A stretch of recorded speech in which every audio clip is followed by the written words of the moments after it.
construction. Robin?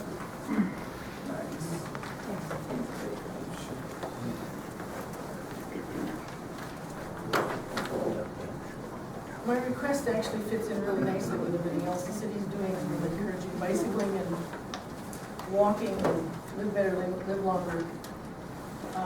This is from the Star Tribune last June. The city of Brainerd took a big step towards smaller houses this week. The city council voted unanimously to change the zoning code to allow construction of smaller houses, as small as 500 square feet, on the hundreds of odd-sized and otherwise unusable lots around the city. The small house movement is about sustainability and downsizing mansions. Brainerd will allow small houses to be constructed on non-conforming lots, typically those that are 7,000 square feet or less, which are oddly shaped or too small for a traditional house. Planning officials say nearly 465 such lots exist in the city. Tiny homes are trendy these days. New York recently legalized 275 square foot apartments. Madison, Wisconsin plans to use tiny houses to shelter the homeless. The appeal of small spaces, less expensive to buy, less expensive to maintain, only increased after the recession and housing market collapsed. Brainerd is an older city, and its neighborhoods are sprinkled with hundreds of oddly shaped lots that are too small to fit a regular house.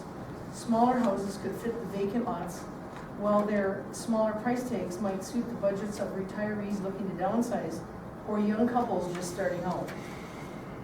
This is an article from the Brainerd Dispatch titled "Living Small, Tiny House Living Inspires Brainerd Native to New Life and Career." Beth Ann Norgard was ready for a change to become small. Norgard was living in a 1929 Tudor home in a conservation district in Dallas. It was the most darling house you ever laid eyes on, but it was too much for me, she said of the 1,148 square foot home. I just really felt trapped by a 30-year mortgage. She said it felt as though she was working in order to earn a paycheck to buy things to fill the house. It wasn't fulfilling. The Brainerd High School graduate spent the last decade of her 25 years in the legal profession working for a paralegal for one lawyer. Crafting a legal career took her from Brainerd roots to the high-rises of downtown Dallas. But when her boss reached retirement age, she didn't relish the thought of starting over in another law office. Her boss's retirement provided an opportunity to make a major change. Norgard embraced it in a big way and decided to do something radical. So I just decided to walk away from everything. She put her belongings in an estate sale. She kept her power tools and camping gear. Her darling Tudor house sold in 24 hours. Norgard took it as a sign she was on the right path. By the summer of 2000, she got hired by this company called J. Schaefer Workshop that produces tiny houses. It's the Four Lights Tiny House Company.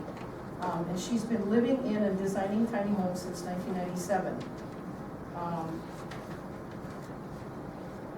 She writes a blog, teaches a webinar, and helps others with tiny house build projects. One of their dreams is building a tiny house community in California, and they're working with zoning officials to make it a reality. Perhaps a tiny house community with footpaths, shared outdoor space, central space for community center, private gardens, a fire pit, a larger kitchen for bigger group events, or community washers or dryers.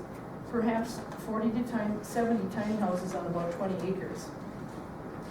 Okay, there is, in connection with this, Minnesota's privileged to have her and a number of other people, including that Lighthouses organization, coming to Ogilvie this summer from July 1st to 2015.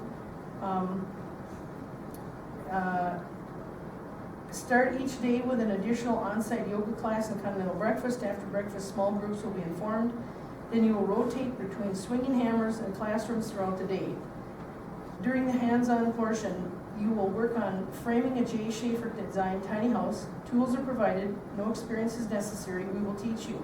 Classroom presentations will cover a comprehensive list of tiny house and tiny living topics.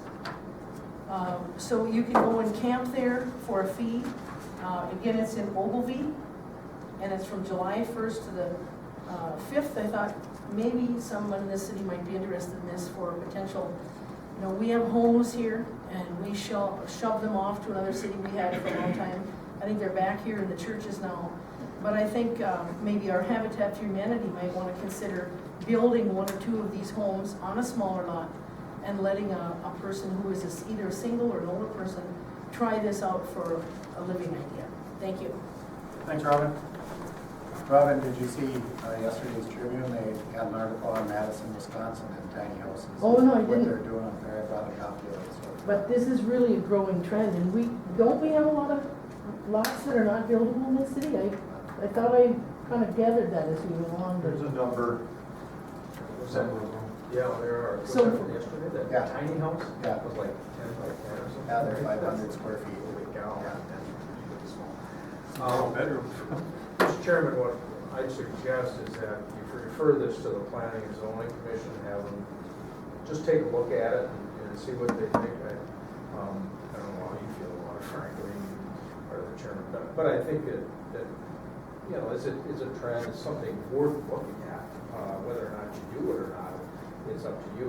You know, I know Brainerd has a lot of, I mean, they're 25-foot lots. I don't know how wide this room is, but I mean, it's probably about as wide as this room or the length of this room. But I mean, the size of the entire city lot is 25 feet, so you can't put much on it. And they have a lot of those, and either you're selling it, you know, part of it to the neighbor, you know, maybe splitting it up and selling it and making a bigger lot, or you something like this. I don't know.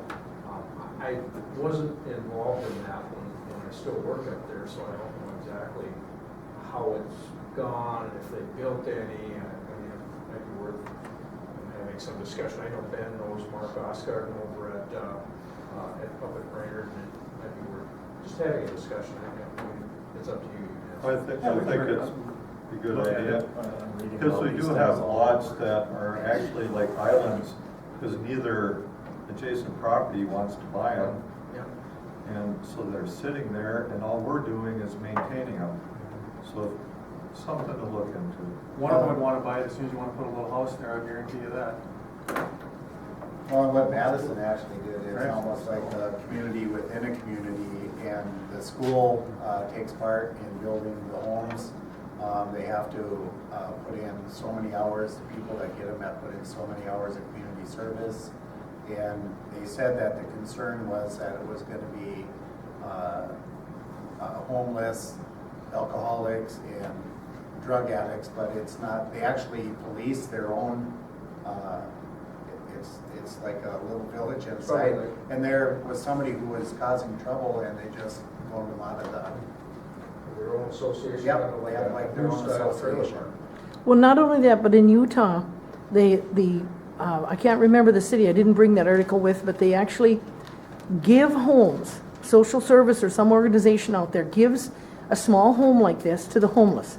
And they have found that you don't have to expect that the person's going to clean up their act first. If you give them proper shelter, even if it's tiny shelter, they get their act together. And they are much less of a burden on society because they have shelter. What person doesn't need some type of shelter? And a smaller home is much easier for a mentally ill person or someone who doesn't want to have a lot of clutter to maintain. And frankly, if the city does this, it gets those lots and those homes on the tax rolls. Without objection, perhaps, I don't know, Frank and Jeremy, I think we could sit on the planning commission and chair, I guess. If you don't mind, I would just ask Ben to put it on a future agenda. I think it's a good idea. Unless council's got a problem with it, I guess, I don't see why. Okay.